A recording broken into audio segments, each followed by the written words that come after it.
Hello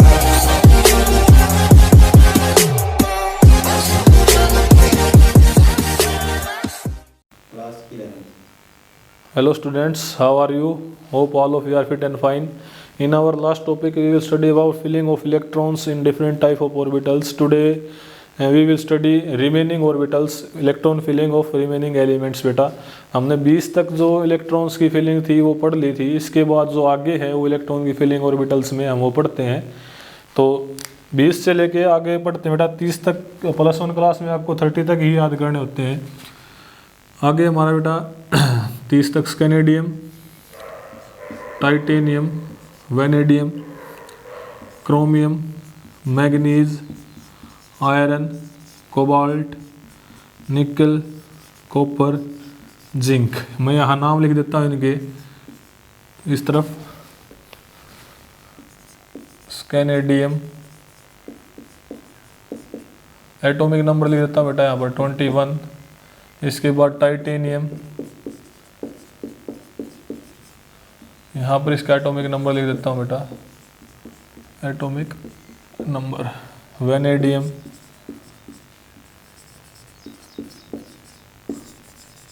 chromium,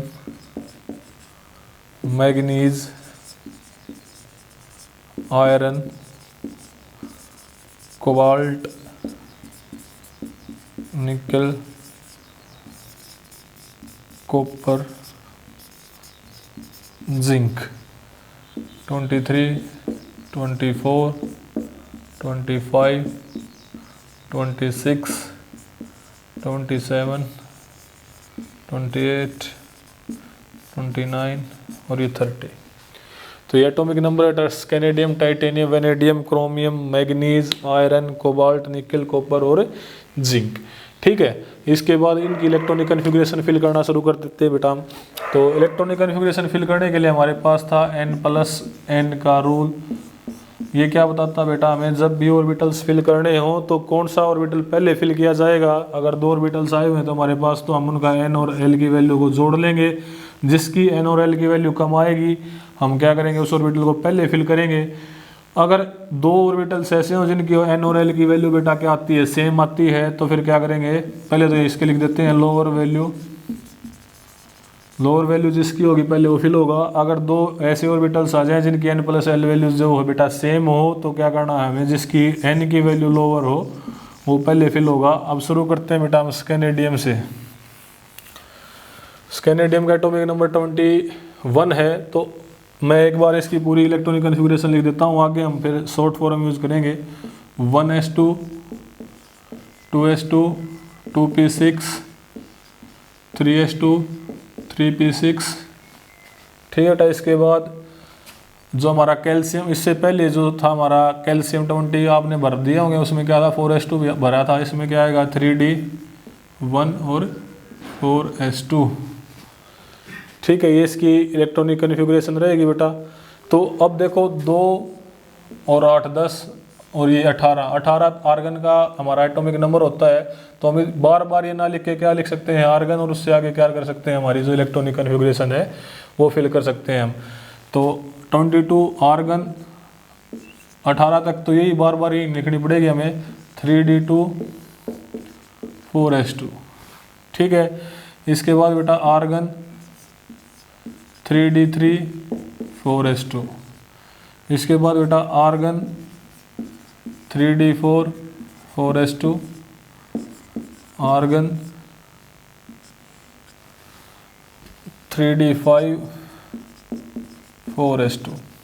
अब ये जो क्रोमियम है आप इसको स्टार मार्क करें, क्योंकि इसकी इलेक्ट्रॉनिक कन्फिग्रेशन हम एक्चुअल में तो ऐसे फिल होनी चाहिए थी, लेकिन होती क्या है बेटा, यहाँ पर जो 3d4 है इसकी जगह क्या आएगा 3d5, और ये 4s2 है इसकी जगह क्या आएगा बेटा 4s1.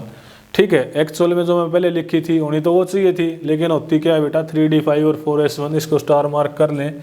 इसको हम बाद में बताएंगे इसके पीछे रीज़न क्या है. इसके बाद argon 3d6, 4s2. Argon 3d7, 4s2.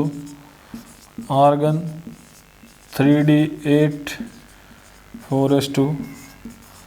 Argon 3d9, 4s2. Argon 3d10 4s2। अब इसको भी स्टार मार्क कर लें, आपको ऊपर को भी। इसकी होनी तो एक्चुअली यही चाहिए थी बेटा, लेकिन इसकी होती क्या है 3d10 और 4s1। ठीक है, तो ये दो मैंने आपको पहले जो लिख के दिखाई थी होनी वो चाहिए थी, लेकिन होती क्या है एक्चुअल में ये होती हैं। तो आप इन दोनों को स्टार मार्क कर लें, ये एक्सेप्शन है इलेक्ट्रॉनिक कन्फिग्रेशन में फिल करते वक्त। तो ये क्यों हुए थे? अब इससे पहले स्कैनेडियम से पहले मैं कैल्शियम की भी इलेक्ट्रॉनिक कन्फिग्रेशन एक बार लिख देता हूँ आपको। कैल्शियम का एटॉमिक नंबर बेटा 20, तो 1s2 2s2 2p6 3s2 3p6 और 4s2।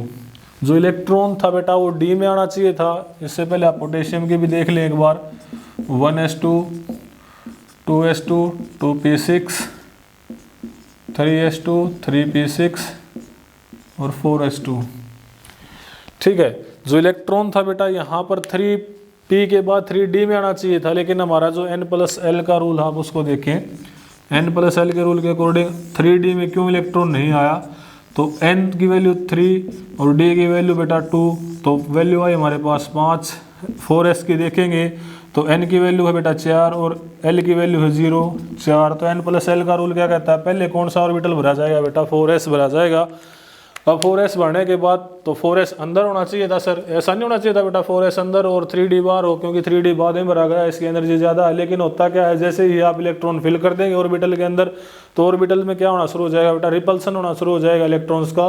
रिपल्सन होने की वजह से जो 4s की एनर्जी है इलेक्ट्रॉन फिल होने के बाद वो बढ़ जाएगी। तो 4s बाहर होता है और 3d क्या हो जाएगा? उसकी एनर्जी कम होती है, वो अंदर की तरफ आ जाएगा, क्योंकि वो खाली था बेटा। ठीक है, इसलिए बाद में क्या हुआ, 3d अंदर आ जाता है और 4s बाहर चला जाता है।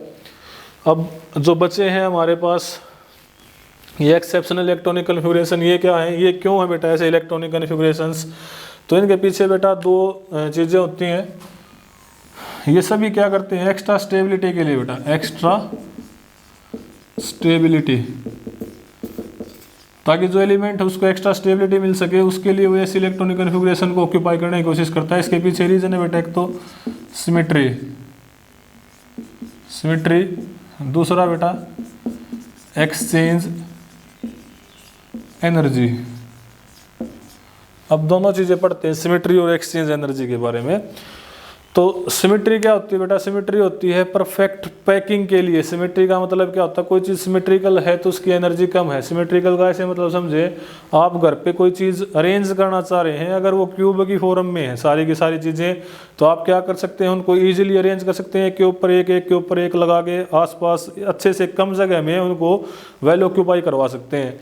लेकिन अगर वो हो, एक क्यूब हो, एक पेंटागन हो, एक हेक्सागन हो, एक ट्रायंगल हो, अगर आप उनको अरेंज करने की कोशिश करेंगे तो वो अरेंज अच्छे से नहीं होंगी। ठीक है ना? अब जैसे तरबूज है, तरबूज आपको पता होगा सिलेंड्रिकल सा होता है, ओवल शेप का, यानी अंडे के जैसे शेप का होता है तरबूज। अब आप उनको पैक करने की कोशिश करें तो बहुत कम पैक हो पाएंगे। लेकिन जापान ने क्या किया, फ्लैट तरबूज तैयार कर लिया, चकोर, जैसे हमारी ये चतुर्भुज बोलते हैं या स्क्वायर बोलते हैं, जिसकी 4 साइड्स होती हैं, उस तरीके से क्या कर लिया, उसको तैयार कर लिया इस तरीके से। देखो पहले तो तरबूज कैसा होता है बेटा? ऐसा होता है, ठीक है, लेकिन जापान वालों ने कैसा तैयार कर लिया है? ऐसा। तो ये कैसा बेटा? सिमेट्रिकल है। ज़्यादा अरेंज हो जाएंगे तो इनको ले जाना आसान रहेगा बजाय इनके। ठीक है ना? तो सिमेट्री, हर एक चीज़ चाहती है कि वो सिमेट्रिकल हो, ठीक है, ताकि उसकी जो पैकिंग है वो अच्छे से उसके। इसी तरीके से जो हमारे हाफ फील्ड है बेटा, सिमेट्री के अंदर क्या क्या है, जो हमारे हाफ फील्ड ऑर्बिटल्स हैं, half field and fully field, उनकी जो अरेंजमेंट है बेटा वो सिमेट्रिकल है, इसलिए वो क्या होते हैं? एक्स्ट्रा स्टेबल होते हैं। तो ये यहाँ पर अगर 3d4 होता और 4s2, यहाँ पर 3d4 होता और 4s2 होता बेटा, तो ये क्या होता? हाफ फील्ड नहीं होता, ये अनसिमेट्रिकल होता। तो इसने सिमेट्री वो करने के लिए क्या कर लिया, 3d/4s1। इसी तरीके से यहाँ पर ये फुली फील्ड हो जाएगा, अब ऑर्बिटल ये हाफ फील्ड हो जाएगा। तो हाफ फील्ड और फुली फील्ड जो ऑर्बिटल्स हैं वो क्या होते हैं बेटा? एक्स्ट्रा स्टेबल होते हैं और सिमेट्री हो जाती है। इसलिए जो इनकी इलेक्ट्रॉनिक कन्फिग्रेशन है ये एक्सेप्शन में है। दूसरा बेटा एक्सचेंज एनर्जी। एक्सचेंज एनर्जी क्या होता है अभी समझाता हूँ आप लोगों को। तो दो कन्फिग्रेशन लेते हैं हम, मान लिया क्रोमियम 3d4 में होता और दूसरा 3d5 में। तो पहले ऑर्बिटल बना देता हूँ बेटा मैं डी के, पांचों डिजेनरेट का मतलब पांचों की एनर्जी एक जैसी। अब इलेक्ट्रॉन्स फिल करते हैं बेटा। इलेक्ट्रॉन फिल करोगे तो आप एक सभी पैरेलल स्पिन के होंगे 2 3 4, इसमें 5 होंगे 4 और 5। ये है 3d4। अगर क्रोमियम 3d4 में होता और ये है 3d5। अब क्रोमियम 3d5 में है तो क्या फ़र्क रहेगा, एक्सचेंज एनर्जी अपनी पोजीशंस चेंज करते हैं। जब पोजीशंस चेंज करते हैं बेटा एक दूसरे के साथ तो एनर्जी रिलीज करते हैं। तो जो एनर्जी रिलीज होगी उसको क्या बोलते हैं बेटा, एक्सचेंज एनर्जी।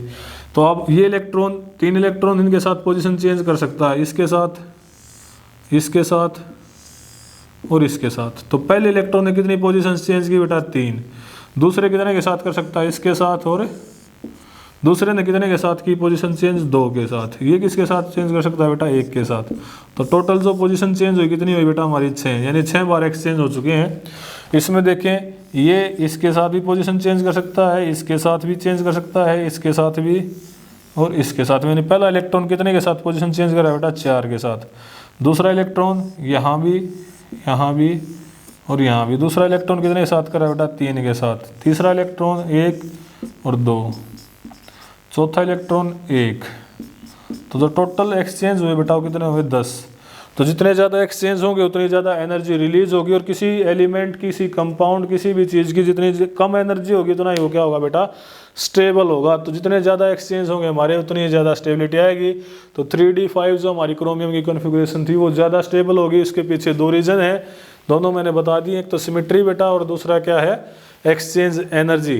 ठीक है, तो इस तरीके से हम बता सकते हैं कि क्रोमियम और जो कॉपर है ये जो हमारी एक्सेप्शनल इलेक्ट्रॉनिक कॉन्फ़िगरेशंस क्यों हैं। ठीक है, इसके बाद कुछ एक चीज़ें और हैं, जैसे आपको बताना होता है, कई बार ग्रुप नंबर बताना पड़ता है बेटा। कोई कॉन्फ़िगरेशन दे रखी है तो आपको ग्रुप नंबर बताना होता है कि ये जो एलिमेंट है किस ग्रुप का है। तो आप क्या करेंगे, अगर लास्ट सेल उसके पास 1 या 2 इलेक्ट्रॉन हो, लास्ट सेल के अंदर क्या बेटा 1 या 2 इलेक्ट्रॉन हो, तो ग्रुप नंबर 1 या 2 से ही होगा। लास्ट सेल के अंदर अगर हमारे पास 1 या 2 इलेक्ट्रॉन है किसी भी इलेक्ट्रॉनिक कॉन्फ़िगरेशन में तो ग्रुप नंबर उसका 1 या 2 रहेगा। लास्ट सेल के अंदर बेटा 2 से ज़्यादा है, मोर देन 2, तो आपने क्या करना है, देन ऐड 10। उन इलेक्ट्रॉन्स में आप 10 ऐड कर दें। 10 ऐड करते ही क्या होगा बेटा, आप ग्रुप नंबर बता देंगे। जैसे हमारे पास इलेक्ट्रॉन्स हैं 3, आप 10 ऐड करें तो ग्रुप नंबर आ जाएगा हमारा बेटा 13। तो मोर देन 2 इलेक्ट्रॉन हो तब आपने क्या करना है, 10 ऐड कर देना है। तो आप क्या बता सकते हैं, ग्रुप नंबर इजीली बता सकते हैं। इसके बाद अभी जो हमने पढ़ा था उसमें क्या था, अगर आखिरी इलेक्ट्रॉन जो हमारा है n-1d सेल में आए, ये n-1d सेल क्या होती है, जो आखिरी वाली सेल है, पीछे ध्यान से देखें 4s2, आखिरी वाली जो सेल है 4s2, आखिरी इलेक्ट्रॉन वहाँ तो फिल नहीं हो रहा बेटा हमारा। अगर आखिरी इलेक्ट्रॉन आता तो ये जो ग्रुप होता है हमारा सेकंड ग्रुप होता है। आखिरी इलेक्ट्रॉन कहाँ आ रहा है हमारा, आखिरी इलेक्ट्रॉन आ रहा है 3d में, यानी n में से अगर ये घटाओगे तो क्या होगा, n-1 करते 3 आ गया, यहाँ पर n-1 यानी 3d। इसी तरीके से क्या होगा, अगर n-1d सेल में हमारा लास्ट इलेक्ट्रॉन, अगर लास्ट इलेक्ट्रॉन कहाँ फिल होता है, लास्ट सेल में जो इलेक्ट्रॉन है वो कहाँ फिल होता है, आखिरी सेल में इलेक्ट्रॉन फिल हो रहा है और 1 और 2 इलेक्ट्रॉन है तो ग्रुप नंबर 1 2 रहेगा। अगर 2 से ज़्यादा इलेक्ट्रॉन हो तो आपने 10 ऐड कर देना, ग्रुप नंबर आ जाएगा हमारा। अगर लास्ट इलेक्ट्रॉन ऐड हो रहा है n-1d सब सेल में तो आपको क्या करना है बेटा, जितने उसके पास ns electrons plus n-1d shell, ये इलेक्ट्रॉन्स दोनों ऐड कर देने हैं ns और n प्लस n-1d सेल के। जैसे इसमें पूछा जाए तो आपसे कौन सा ग्रुप रहेगा हमारा, तो 2 और 1 3, तीसरा ग्रुप रहेगा बेटा। तो इस तरीके से आप क्या बता सकते हैं, ग्रुप इजीली बता सकते हैं। ठीक है, पीरियड को बताने के लिए आपको क्या करना पड़ता है, प्रिंसिपल क्वांटम नंबर जो सा हमारा आखिरी है वो जैसे 4 है तो चौथे पीरियड का, 3 है तो तीसरे पीरियड का, 2 है तो दूसरे पीरियड का है। इस तरीके से आप बता सकते हैं। ग्रुप नंबर आपको मैंने बता दिया, लास्ट सेल में कितने इलेक्ट्रॉन उसके और आखिरी इलेक्ट्रॉन कहाँ फिल हुआ उसके आधार पर आप इजीली बता सकते हैं। ठीक है, इसी के साथ ही हमारा जो चैप्टर है बेटा वो पूरा हो जाता है। Hope all of you well understand these topics, this chapter. If you have any doubt, please contact me on my WhatsApp or on Zoom classes. Thank you beta.